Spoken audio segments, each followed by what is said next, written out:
Power star Pawan Kalyan గారి గురించి చెప్పే ముందు ఒక విషయం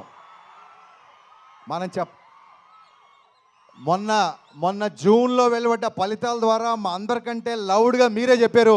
కళ్యాణ్ గారు ఏంటో మీరు చెప్పారు, మేం కాదు. సో మీ అందరికీ థ్యాంక్ యూ. అసలు చెప్పాను. ఇందాక సుమ గారు చెప్పారు. సుమ గారు యాక్చువల్గా నా డైలాగ్ ఒకటి లాక్కున్నారు. సుమ గారు చాలా మంచి మాట మాట్లాడారు. మిస్టర్ బచ్చన్కి క్యాప్షన్ ఫస్ట్ నామ్తో సునహాగా అనుకున్నాం. ఆ టైటిల్ పెట్టింది మాస్ మహారాజ్. అండ్ అంతేకాదు మిరపకాయ టైటిల్ కూడా ఆయనే పెట్టారు. సో సెంటిమెంట్గా వర్కౌట్ అయిపోయిందని చెప్పి నేను కూడా మిస్టర్ బచ్చన్కి ఏం మాట్లాడలేదు. సో జీవితాన్ని ఇచ్చి, సినిమాలు ఇచ్చి, ఆఖరికి టైటిల్స్ కూడా ఇచ్చి, ఇంకేం ఇవ్వాలనుకుంటున్నాం అనే ఇచ్చాయి. నేను చాలాసార్లు చెప్పాను, ఎప్పుడన్నా సరే లైఫ్లో ఎప్పుడు ఏ ప్రాబ్లంలో ఉన్నా అది ఒక మిస్టర్ బచ్చన్ క్యాప్షన్ కాదు, ఓన్లీ హోప్ అనేది మిస్టర్ బచ్చన్ క్యాప్షన్ కాదు, అది హరీష్ శంకర్ జీవితానికి సంబంధించిన క్యాప్షను.